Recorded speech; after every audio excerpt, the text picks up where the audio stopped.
Benih Rahasia episode 19. Pagi-pagi sekali, setelah mengantar putranya Leon ke sekolah, Shira Nugraha bersiap untuk hari kerjanya. Besok adalah hari yang sangat dinantikan, karena hasil kompetisi desain perhiasan akan diumumkan.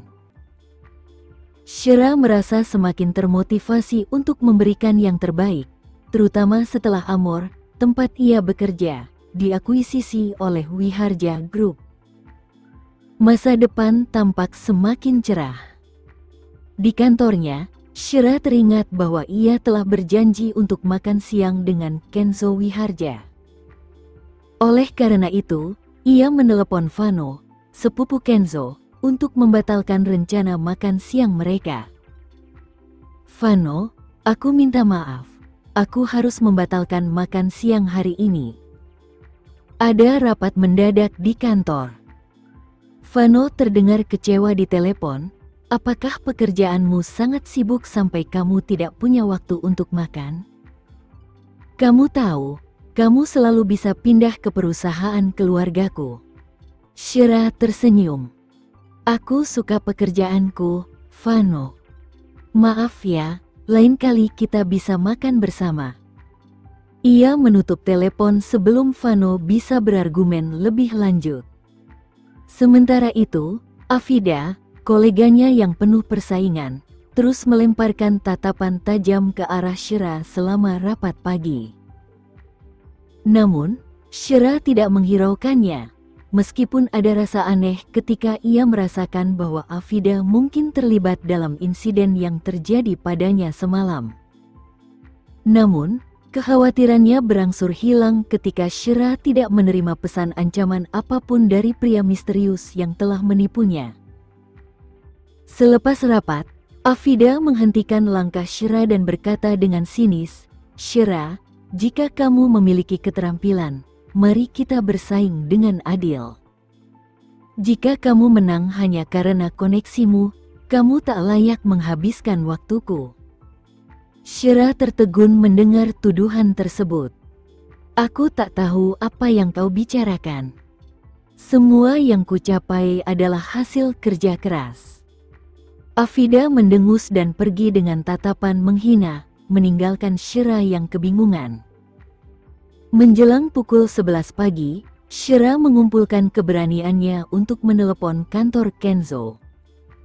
Suara bariton pria itu terdengar dari ujung telepon. "Halo, ini Kenzo. Shira di sini. Apakah kamu punya waktu untuk makan siang bersama hari ini, Tuan Wiharja?" tanyanya dengan ragu. "Tentu, aku akan membuat reservasi," jawab Kenzo dengan cepat. Mendengar jawaban itu, Shira merasa canggung. Ia khawatir Kenzo akan memilih restoran mewah yang mungkin akan membuat dompetnya kebobolan. "Bagaimana kalau aku yang pilih tempat? Aku tahu restoran yang cukup enak," tawarnya dengan hati-hati.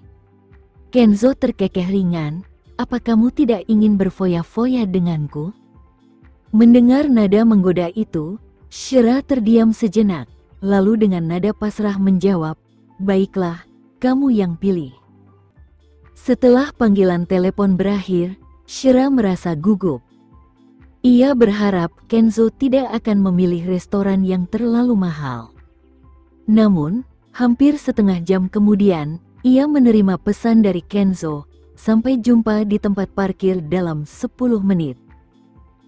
Shira membalas pesan itu dengan "Oke", lalu segera mengambil tasnya dan menuju lift untuk turun ke ruang parkir VIP di lantai bawah.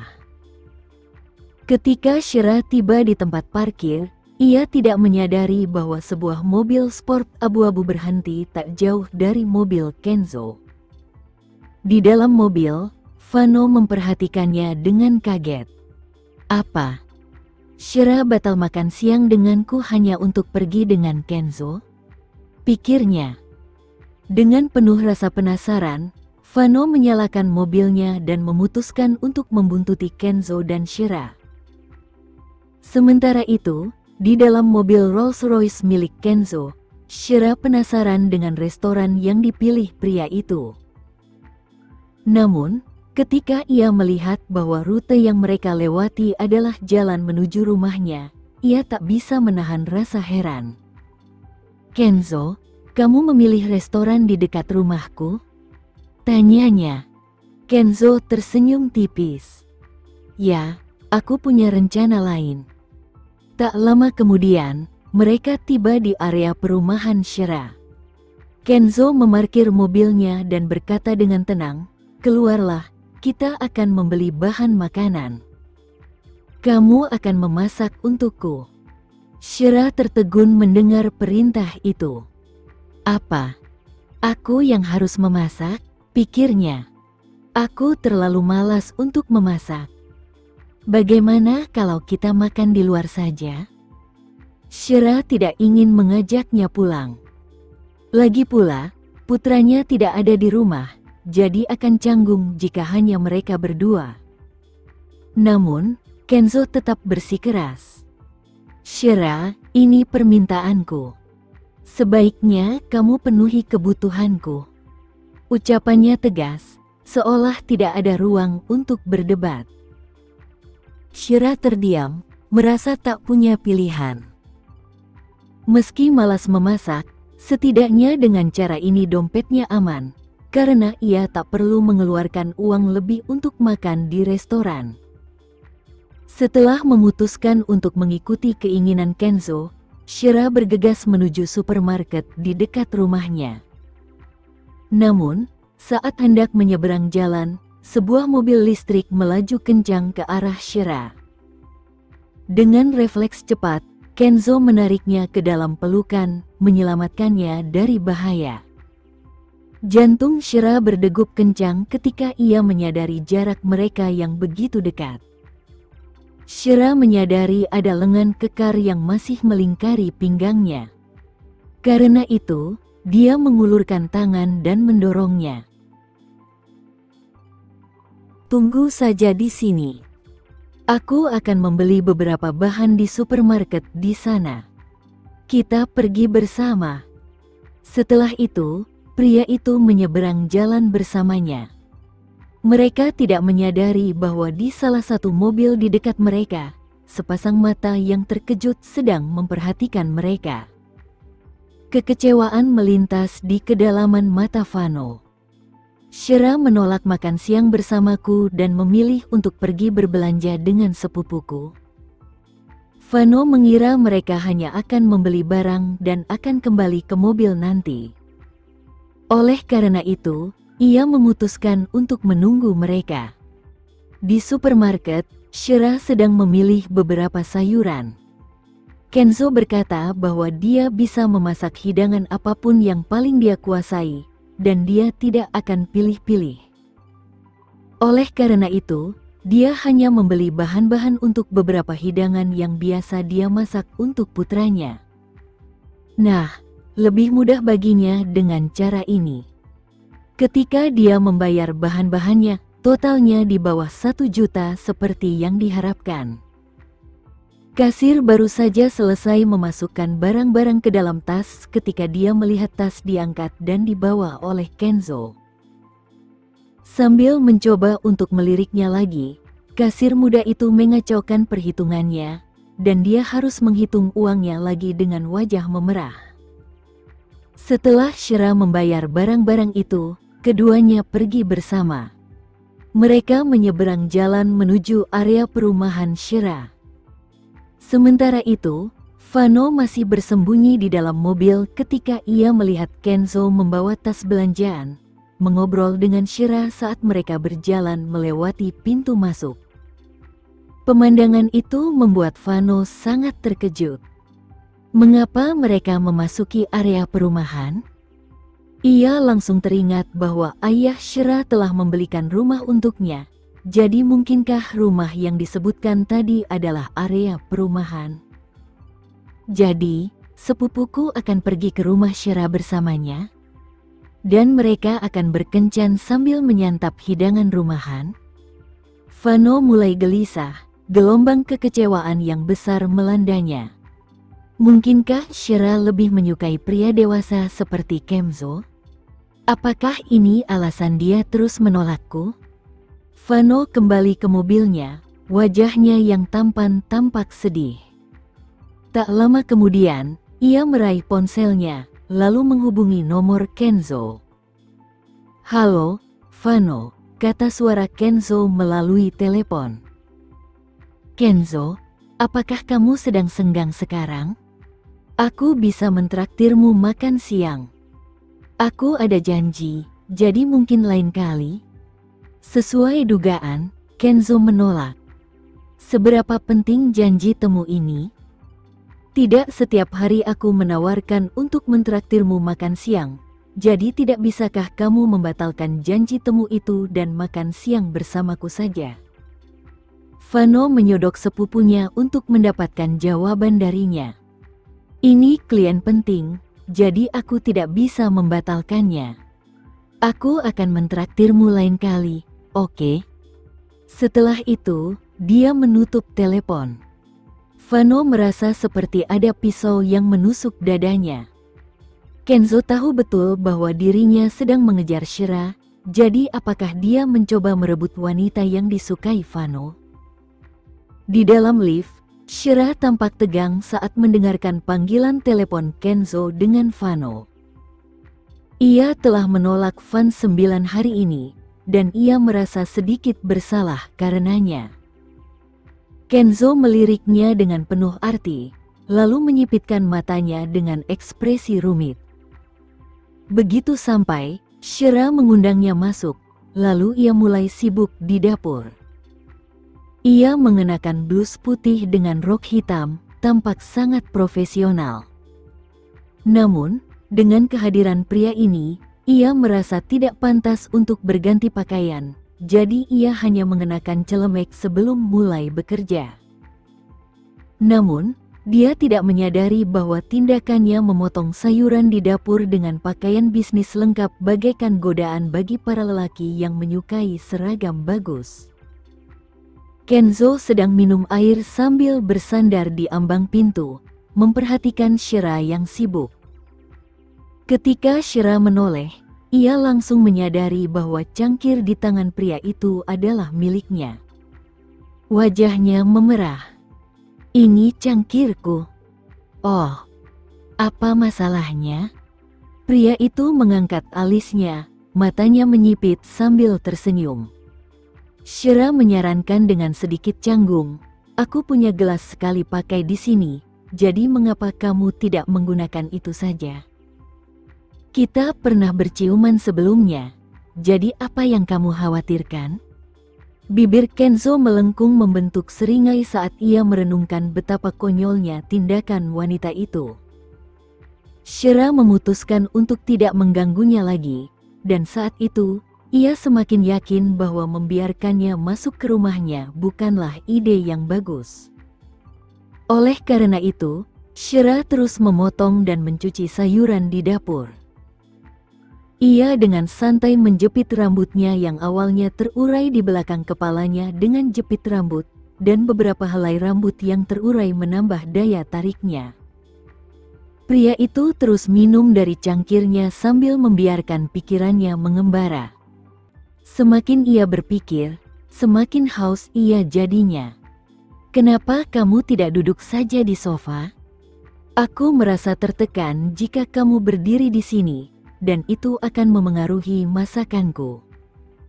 Shira menoleh untuk melihat pria itu. Dia sama sekali tidak suka dengan ide pria itu yang menatapnya. Itu membuatnya sangat stres.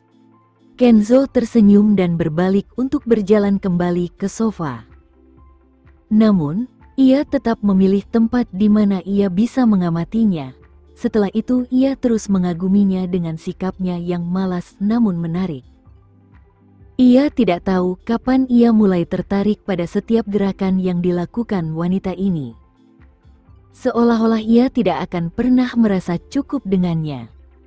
Shira menumis sayuran sambil memasak sup, begitu sibuknya hingga ia mulai berkeringat. Ia terlambat menyadari bahwa ia seharusnya bersikeras makan di luar, jadi ia tidak akan terlalu lelah sekarang. Akhirnya, makanannya sudah siap. Shira menaruh makanan di atas meja, lalu menemukan lelaki itu di balkon. Pakaiannya tergantung tepat di atas kepala lelaki itu, dan lelaki itu bisa melihat pakaian dalamnya jika ia mendongak. Ahem, Presiden Wiharja, makan siang sudah siap. Shira buru-buru memanggilnya masuk. Namun, Kenzo sudah melihat semua yang bisa dilihatnya, menyadari ukuran dada wanita itu lebih besar dari yang ia duga. Entah mengapa hal itu membuatnya senang, seolah-olah ia terlibat dalam sesuatu. Pria itu menepati janjinya, karena dia sama sekali tidak pilih-pilih makanan. Dia makan dengan anggun, seolah-olah dia sedang makan di restoran kelas atas. Sementara Shira minum semangkuk sup dan makan sedikit, dia mendapati bahwa pria itu memiliki selera makan yang cukup baik. Dia sudah selesai makan, tetapi pria itu masih menikmati makanannya sedikit demi sedikit. Dia tidak bisa menahan rasa bangganya. Mungkin masakannya memang sehebat itu? Shira pergi ke kamar mandi dan mencuci mukanya, lalu memoles kembali wajahnya dengan riasan tipis, karena riasan sebelumnya telah luntur karena keringatnya. Akhirnya, lelaki itu selesai makan, lalu minum lagi dari cangkirnya. Wanita itu juga sedikit haus, jadi dia hanya bisa mengambil cangkir sekali pakai dan minum air dingin darinya. Shira memindahkan piring-piring ke dapur dan memutuskan untuk mencucinya malam itu juga. Ia melihat jam tangannya dan berkata, "Presiden Wiharja, kita harus segera berangkat. Mari kita istirahat sebentar." Setelah itu, Kenzo mengangkat kepalanya, lalu menutup matanya dan beristirahat di sofa. Shira terdiam. Apakah dia mencoba tidur siang di rumahku? Shira tidak bisa memaksanya pergi, jadi dia memanfaatkan kesempatan itu untuk membersihkan rumah. Dia melihat setumpuk mainan putranya di sofa dan pergi untuk mengambilnya. Dia kemudian melihat beberapa potongan Lego berserakan di samping pria itu, jadi dia mengulurkan tangan untuk mengambilnya juga. Tepat saat itu, bulu mata pria itu terbuka lebar untuk memperlihatkan tatapan angkuh seorang predator. Tangannya yang besar dengan cepat meraih pergelangan tangannya dan menariknya. Shira ditarik ke dalam pelukan pria itu, dan ia jatuh di atasnya.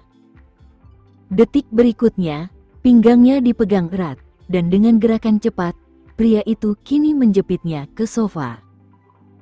"Kau, Kenzo, hati-hati dengan perbuatanmu." Shira menatapnya dengan tatapan peringatan. Ia tahu bahwa membiarkannya masuk bukanlah ide yang baik, karena pria ini adalah binatang buas yang bisa marah tanpa peringatan. "Apa maksudmu? Tadi malam kamu mendekap wajahku dan menciumku, jadi bukankah seharusnya kamu juga berhati-hati?" Kenzo bertanya dengan suara serak karena Shira telah mengambil inisiatif tadi malam. Shira tersipu malu saat ia berusaha menjelaskan. "Tadi malam, aku bukan diriku sendiri. Aku tidak ingat apapun dari tadi malam." Pria itu mendengus. "Oh, benarkah?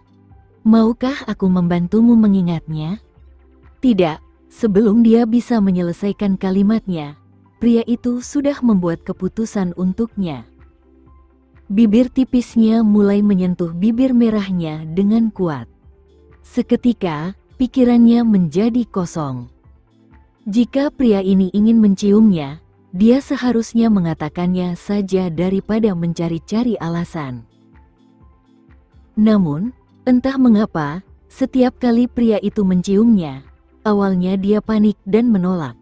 Tetapi lama-kelamaan dia kehilangan akal sehatnya karena pria itu terus menciumnya. Saat wajah dan telinganya memerah, dia hampir bisa merasakan kebahagiaan dari sebuah ciuman. Tidak. Dia menolak untuk mengakui bahwa ciumannya sedikit menyenangkan. Terakhir, selain ciuman itu, dia juga merasakan bahaya dari pria itu. Shira mulai panik, karena jika dia membiarkan Kenzo melanjutkan, konsekuensinya tidak akan terpikirkan. Shira mengulurkan tangan dan memukul punggungnya, tetapi mendapati punggungnya begitu keras hingga tinjunya sendiri terasa sakit. Kenzo melepaskan ciumannya, tetapi dia tidak bangkit untuk melepaskannya. Sebaliknya, dia mengagumi wanita dengan rambut acak-acakan di pelukannya, karena dia tampak seperti peri yang memikat.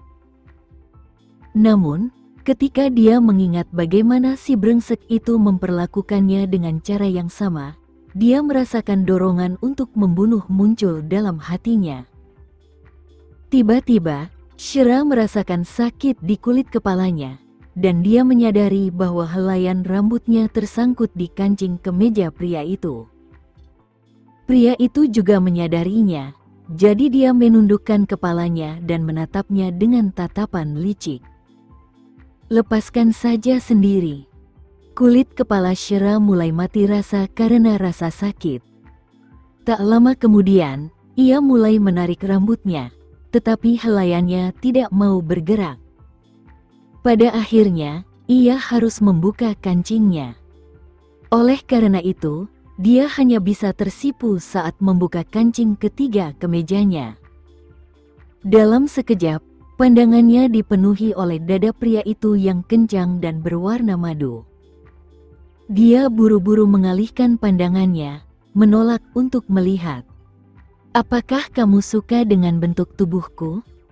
tanya pria itu dengan nada menggoda. "Tidak." Shira memprovokasi dia dengan sengaja sambil mendengus.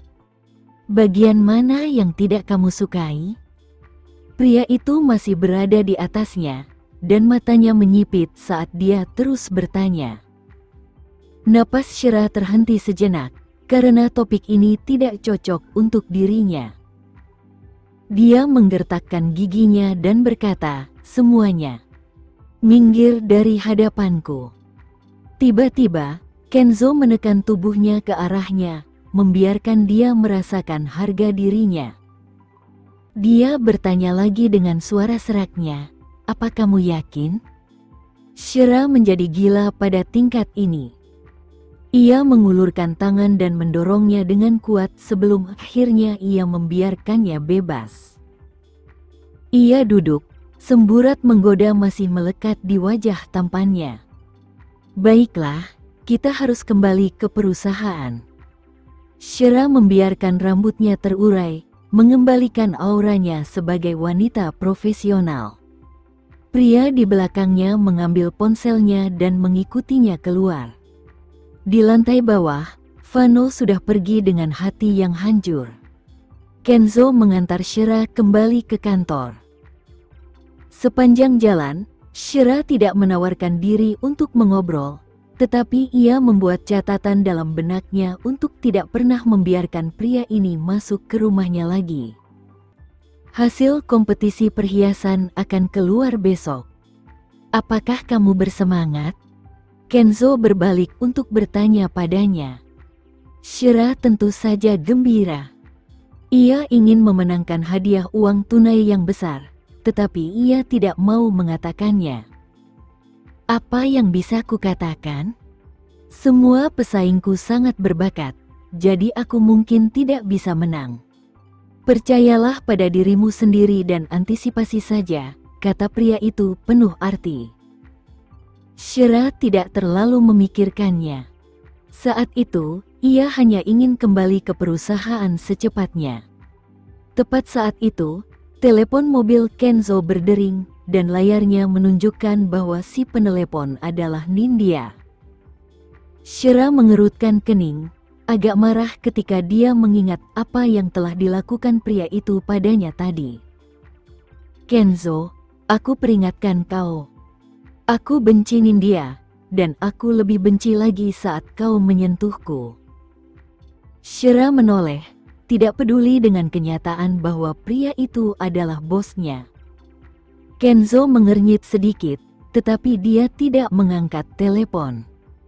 Shira tiba-tiba mengulurkan tangan dan menekan layar sentuh, menjawab panggilan untuknya.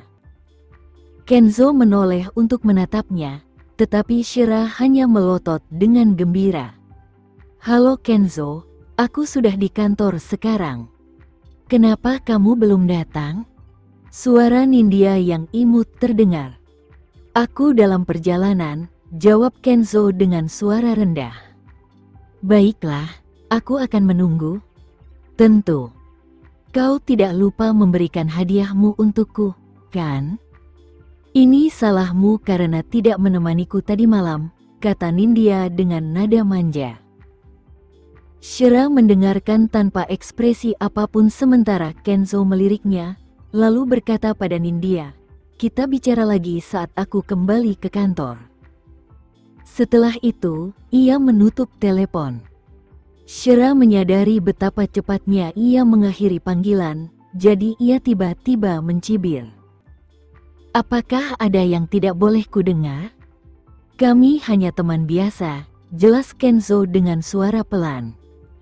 Sejak ia menemukan Nindya, ia menjaga jarak tertentu di antara mereka karena ia hanya ingin menebus kesalahannya. Selain itu, ia tidak punya pikiran lain tentang Nindya. Tatapan Shira menjadi dingin, rasa jijik tampak jelas di matanya. "Jangan sentuh aku lagi." Kepanikan melintas di mata Kenzo. "Shira, aku tidak bisa mengubah apa yang terjadi di masa lalu. Apapun yang disentuh Nindya adalah hal yang kotor bagiku." Kali ini, Shira mengatakannya dengan lantang dan jelas secara langsung. Setelah pernyataan Shira, ekspresi Kenzo berubah. Dalam perjalanan kembali ke perusahaan, Shira mengabaikan Kenzo, dan ekspresi Kenzo juga mengerikan. Dari apa yang terlihat, kata-katanya mungkin telah menyentuh hati. Mobil itu baru saja berhenti di tempat parkir bawah tanah ketika Shira membuka pintu dan segera pergi. Kenzo mengikutinya dari belakang, dan ketika lift hendak menutup, Shira tidak menahan pintu agar terbuka untuknya. Dia tidak ingin berada di tempat yang sama dengannya, tetapi lengan ramping pria itu masih menggapainya. Merasa ada benda yang menghalangi, pintu lift terbuka lagi, mempersilakan Kenzo masuk.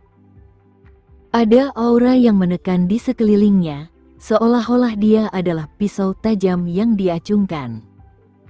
Shira menyilangkan lengannya dan bersandar di dinding. Ia dapat melihat tatapan mata Kenzo yang rumit dan dalam di cermin, setajam binatang buas yang meringkuk di hutan. Matanya yang berapi-api tertuju padanya. Akhirnya, pintu lift terbuka. Shira berjalan melewatinya untuk keluar, tetapi pria itu memegang pinggangnya dan berbicara di telinganya dengan gigi terkatup. "Betapapun kotornya aku, kamu tidak boleh membenciku." Shira melepaskan diri dari genggamannya dan meninggalkan lift sambil mendengus di dalam. "Aku akan tetap membencimu. Jadi kenapa?" Ketika Kenzo kembali ke kantornya, Nindya sudah duduk di sofa menunggunya. Ia telah berdandan dengan sangat rapi untuk acara tersebut, dan ia memang lebih cantik dari biasanya. Semua yang ia kenakan bermerek, dan ia juga telah berusaha keras merias wajahnya. Sekian dulu ya video kali ini, kita lanjutkan lagi videonya di lain waktu. Oh iya, bagaimana menurut kalian? Semoga bisa sedikit menghibur kalian semua. Untuk teman-teman yang baru nonton, jangan lupa subscribe ya, hehehe. Dan kalau teman-teman ada yang ingin gabung langganan, bisa langsung gabung saja untuk dapat fitur yang menarik dan sedikit membantu Mimin. Terima kasih banyak sudah menonton, sampai jumpa lagi, bye.